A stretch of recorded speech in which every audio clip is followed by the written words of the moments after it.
भाई अपन क्या बोलता?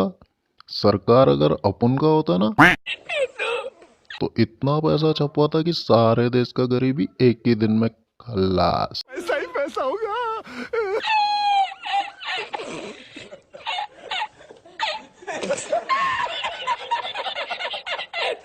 So hello guys, good evening and welcome back again. Unlimited currency छापने से जुड़े सभी सवालों के जवाब तो आपको इस वीडियो में मिल ही जाएंगे, पर उससे पहले सामने टीवी पर सीन देखकर हमारी अपकमिंग वीडियो के लिए एक बढ़िया सा टाइटल सजेस्ट कर दीजिए। और हाँ गाइस, अगर आप फैक्ट्स विद फन भी पसंद करते हैं तो प्लीज़ आप एक बार हमारे इंस्टाग्राम एंड फेसबुक पेज पर विजिट कर लीजिए। वहीं पर कल ही आपको हमारी अपकमिंग वीडियो का थंबनेल भी एडवांस में मिल जाएगा। तो चलिए शुरू करते हैं।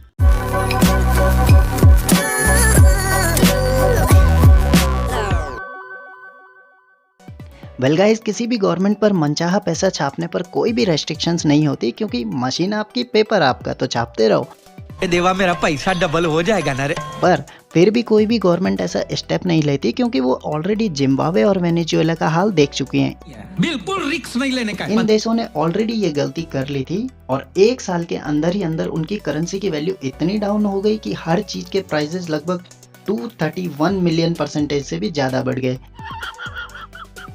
जिसे इकोनॉमी के टर्म्स में हाइपर इन्फ्लेशन कहते हैं। सोचिए कि एक चीज जो वहां पहले एक जिम्बाब्वे डॉलर में मिलती रही होगी, हाइपर इन्फ्लेशन के बाद उसकी कॉस्ट 2.31 मिलियन जिम्बाब्वे डॉलर से भी ज्यादा हो गई होगी।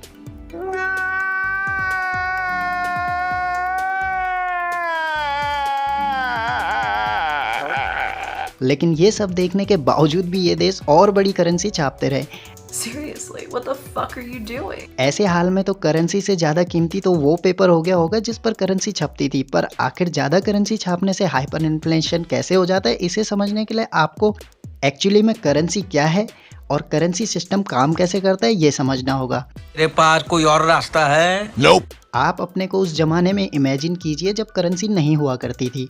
उस वक्त लोग एक दूसरे से जरूरत की चीजें धान, फल या जानवरों के एक्सचेंज बेस पर प्राप्त करते थे, जिसमें सबसे बड़ी प्रॉब्लम ये होती थी कि मान लीजिए अगर कोई इंसान आपसे आपकी मुर्गी सेब के बदले खरीदना चाहता है तो आपको ये फिक्स करना पड़ेगा कि आखिर कितने सेब के बदले। वहीं दूसरा व्यक्ति वही मुर्गी अगर आपसे धान के बदले लेना चाहता है तो आपको ये फिक्स करना पड़ेगा कि आखिर कितना धान, जो कि पूरी कंट्री या वर्ल्ड में फिक्स करना बहुत ही मुश्किल भरा काम था, क्योंकि हर इंसान एक्सचेंज वैल्यू खुद ही सेट करता।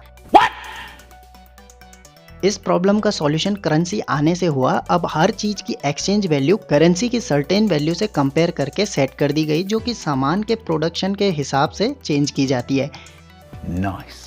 तो अब आप समझ गए होंगे कि करेंसी की अपनी कोई इंट्रिंसिक वैल्यू नहीं होती, बल्कि सिर्फ एक्सचेंज वैल्यू होती है। और ये करेंसी की एक्सचेंज वैल्यू उतनी ज़्यादा होगी जितने किसी देश के पास बेटर रिसोर्सेज होंगे। यानी कि अगर किसी देश के पास better natural resources, manmade resources, labour और बिजनेस एंटरप्राइजेज होंगे तो उस देश की करेंसी ज़्यादा स्ट्रांग होगी। अब ज़्यादा करेंसी छापने से करेंसी की वैल्यू कम कैसे हो जाती है, इसे समझने के लिए इमेजिन कीजिए आप एक ऐसी आइसोलेटेड कंट्री के निवासी है जहां मात्र 100 लोग रहते हैं और हर एक के पास एक डॉलर है। तो पूरी कंट्री के पास $1 के मात्र 100 नोट होंगे, जिनसे सभी गुड्स एंड सर्विसेज का प्रोडक्शन और एक्सचेंज होना होगा, चाहे गुड्स एंड सर्विसेज की वैल्यू कितनी भी क्यों ना हो। इसलिए उस एक डॉलर की एक्सचेंज वैल्यू काफी अच्छी होगी। लेकिन अब मान लिया जाए कि सेंट्रल बैंक ने डिसाइड किया कि वो एक डॉलर के 100 और नोट प्रिंट करेगी, तो जाहिर सी बात है कि जो गुड्स एंड सर्विसेज पहले $100 में एक्सचेंज एंड प्रोड्यूस हो रहे थे, वही अब $200 में एक्सचेंज होने होंगे। इसलिए इंडिविजुअल $1 की जो एक्सचेंज वैल्यू थी वो एग्जैक्टली हाफ हो जाएगी। सो बिना रियल वेल्थ बढ़ाए करेंसी छापना बेवकूफ़ी होगी।